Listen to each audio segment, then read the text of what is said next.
Hi everyone, it's just Richard Lewis again. Just a short video. I know I've said that before and I've lied through my teeth.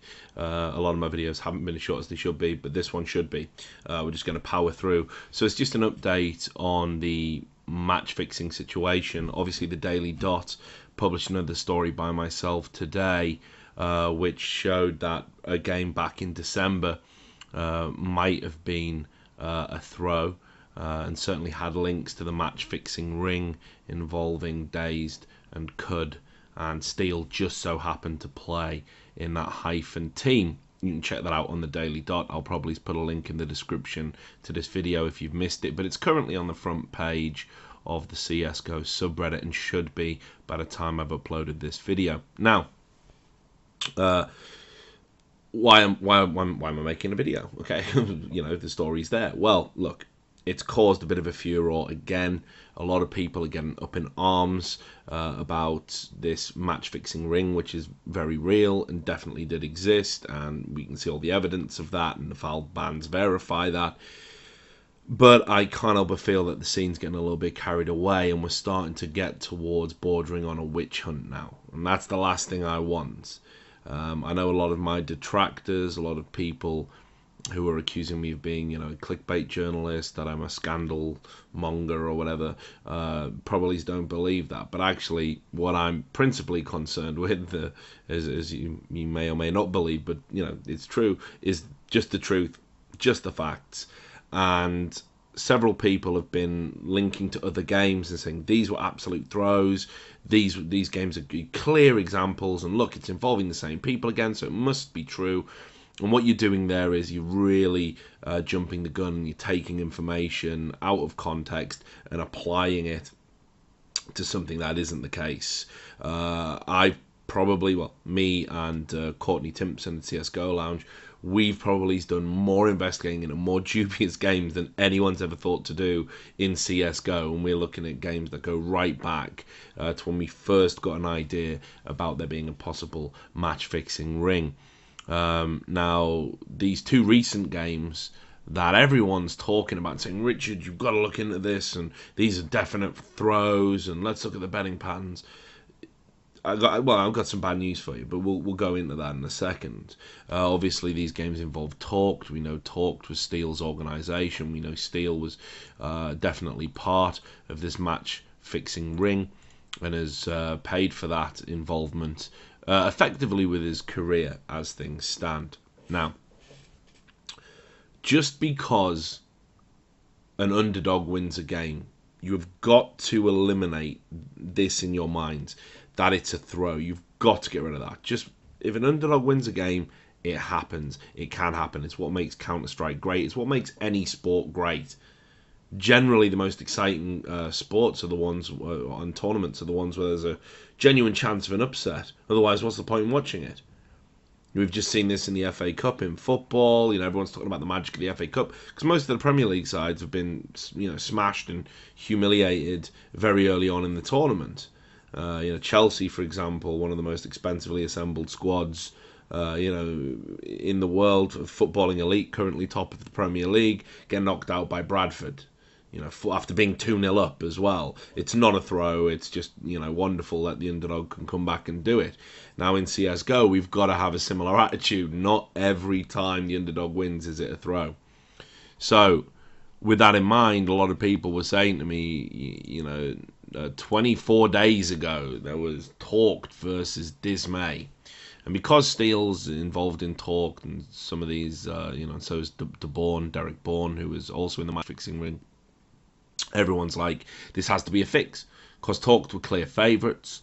If you go on a CSGO Lounge for that game in particular, you'll see that Talked had a 94% chance of winning, Dismay only a 6% chance, which gave them a value return of $14.48 for every $1 staked. So the odds are phenomenal. Now, indeed, this is the kind of game you would look at as being a throw. You would look at that and go, well, Dismay won. If ever there was going to be a throw, it would be this game. Now, unfortunately for you guys can't just look at who placed bets and for how much,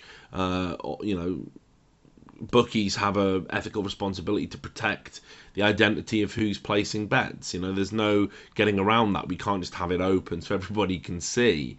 And also as well, I mean, that wouldn't even if we did do that, multiple accounts, aliases, there's ways around it. So we went into these games, myself and Courtney, and we had a good hard look at it.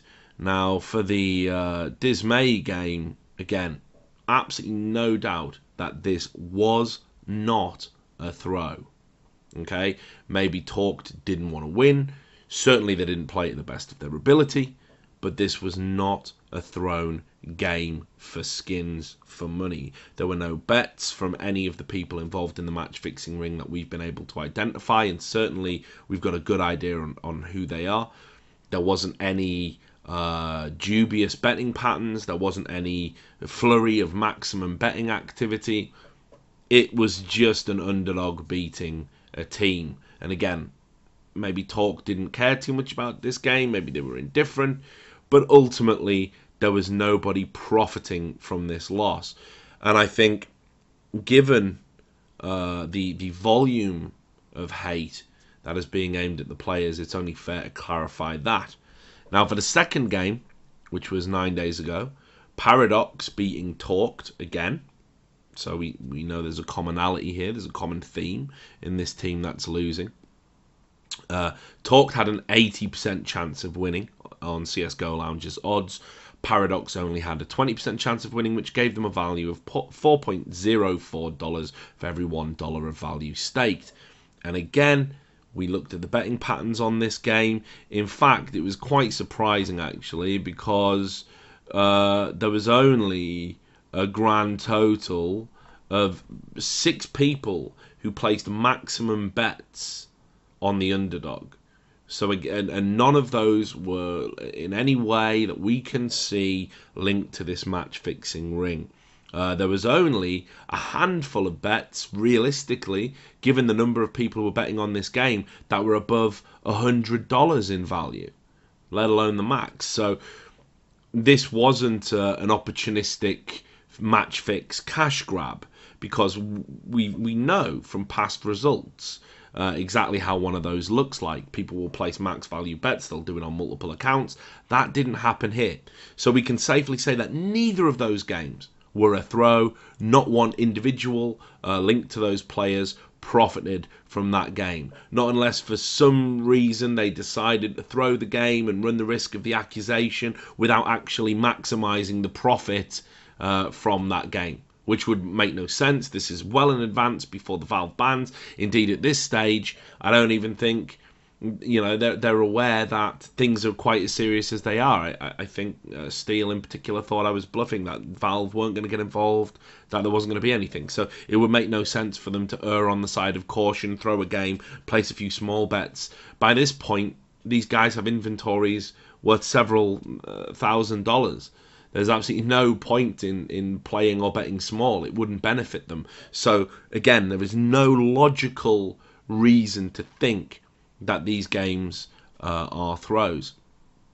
So what I will say is, while in my previous video I did make a point of saying, look, by all means you should be angry at these players, in particular the ringleaders, and in particular the people who have done it on more than one occasion.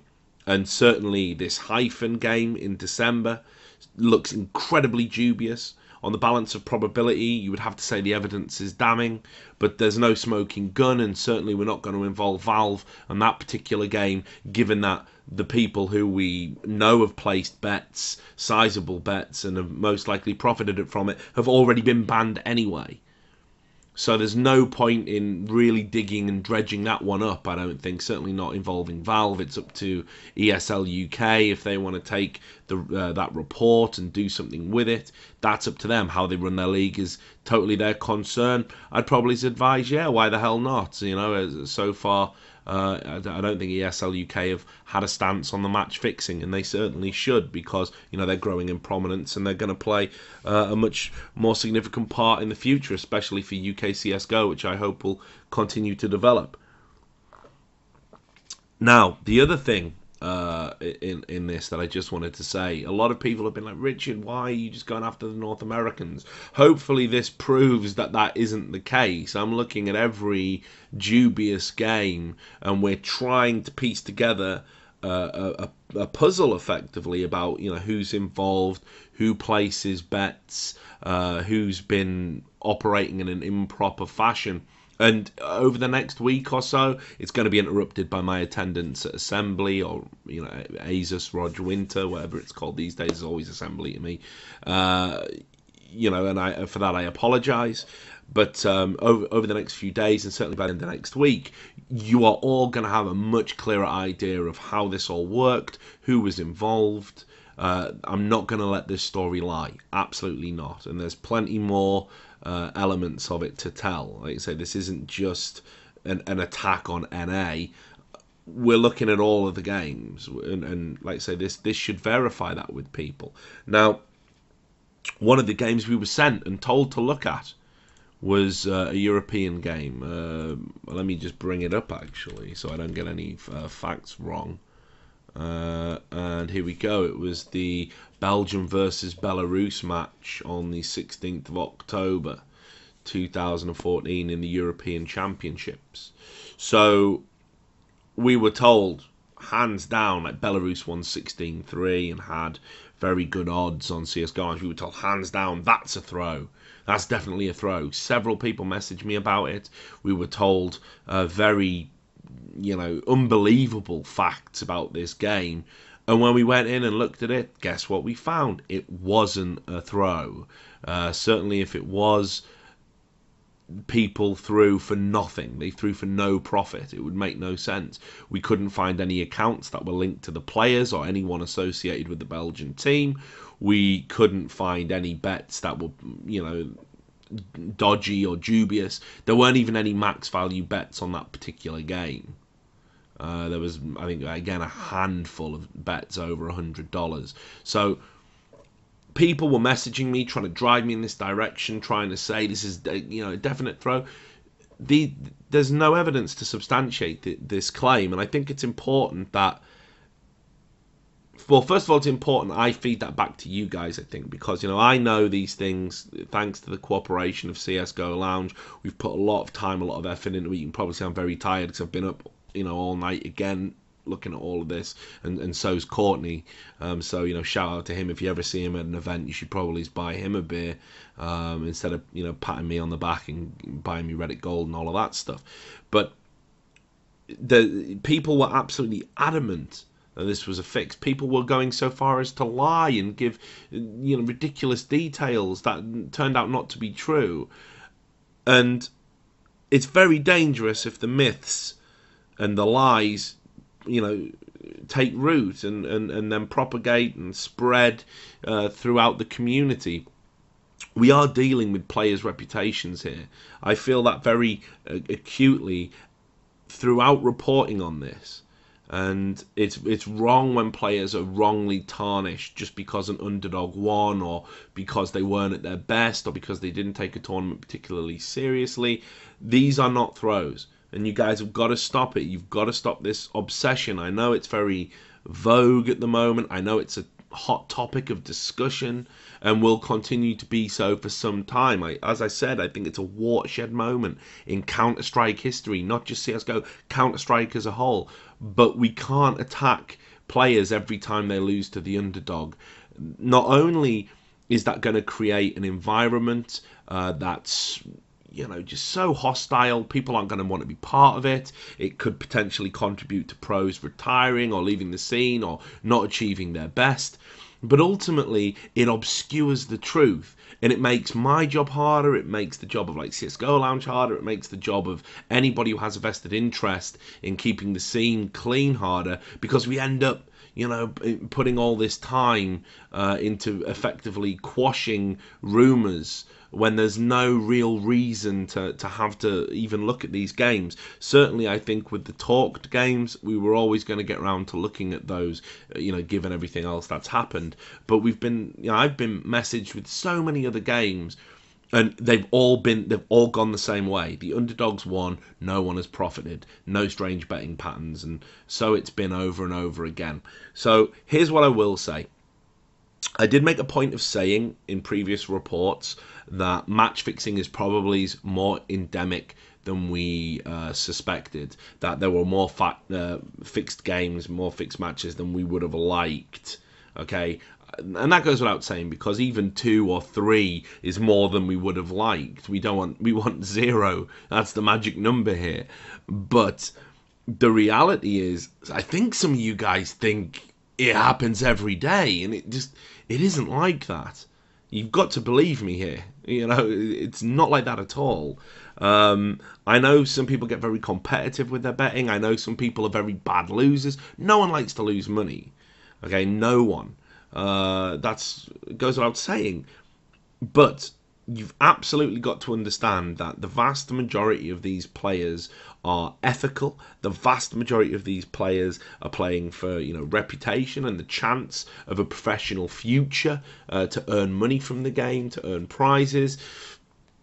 The chances of throws are incredibly small, and all the evidence we're looking at over the course of this investigation bears it out. Certainly, we have seen some people in Europe be very foolish and do one-off games.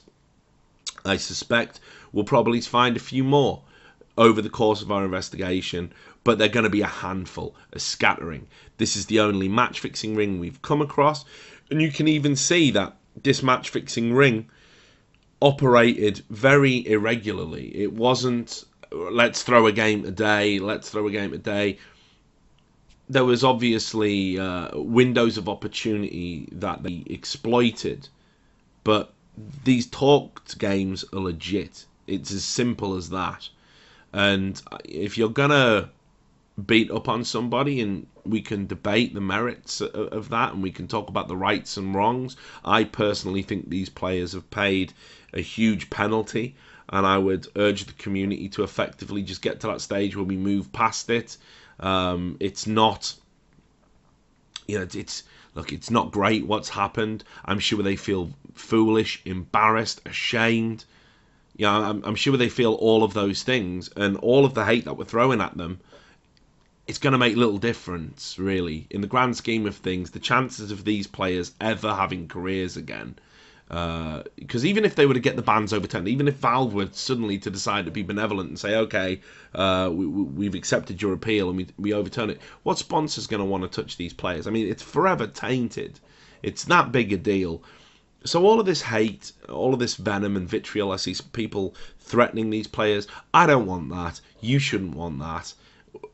They've paid the price, and ultimately, if you're going to bring other results and other games into this hatred and accuse them of things they haven't done, then you need to look a little bit closer to home about who's actually in the wrong here, because the bad news is it's you. Now, as I said, there are going to be more games that we know are dubious. There is going to be more information coming forward about this match fixing ring. I don't think we're going to like a lot of it, but at this point, I don't think a lot of it's going to surprise you. And you have to have faith in CSGO as a game. You have to have faith in tournament organisers. You've got to have faith that CSGO Lounge are monitoring this, and I know they are. They're developing apps and everything. They can monitor now, betting patterns and anything irregular. They're going to flag it and take a look straight away. Okay, I think the days of throwing for skins with all of these, watershed findings are going to be behind us. And maybe it'll happen once or twice in the future, but it's going to be a lot harder to get away with it, and people are going to be wise to it. In the meantime, what we need to do is we need to focus on, what has happened, ascertain all the facts, and present them in the public, which is what I'm trying to do. So, again, just to put your mind at rest, all the people messaging me about the talked games, they were not throws. All the people messaging me about other games in Europe, if you're one of the people who's messaged me, we haven't found a throw yet. Okay, we have, out of all of the games that we've been linked to, all of the shocks, and we're still going through some of them, but out of all of them, we haven't found another throw yet. Okay, it's that simple. There's going to be some new information coming. I'm certainly hoping to present another part of the story before I fly out to Helsinki, or maybe it'll get done in the hotel room, depending on what the schedule's like out there at the event. But for now, please, I urge you, just keep calm heads. Don't go overboard. There's no need for the pitchforks and the flaming torches and let's go up to the mill and burn it down. And there's no need for any of this. Certainly, we should be distrusting of these players in the future. I think they've forfeited that right, and I think they've made some catastrophic errors of judgment, but I don't even think all of them are guilty of the same crime necessarily. Some people were definitely way more engaged and way more involved than others, and again, we've got to keep level heads. So, like I say, short video. Once again, waffled on way too long. I'll kill it there.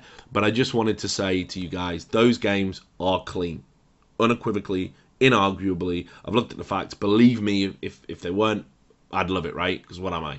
I'm a clickbait journalist. Okay, so if I wanted to, write that up, I would, and it'd be great. But those games were not throws. Just as simple as that. So we need to move past it and past the accusations because they're entirely false. Anyway, thanks a lot for tuning in, as always. I will see you all from Helsinki very soon. Thanks for the continued support, and let's keep CSGO clean, guys. Bye.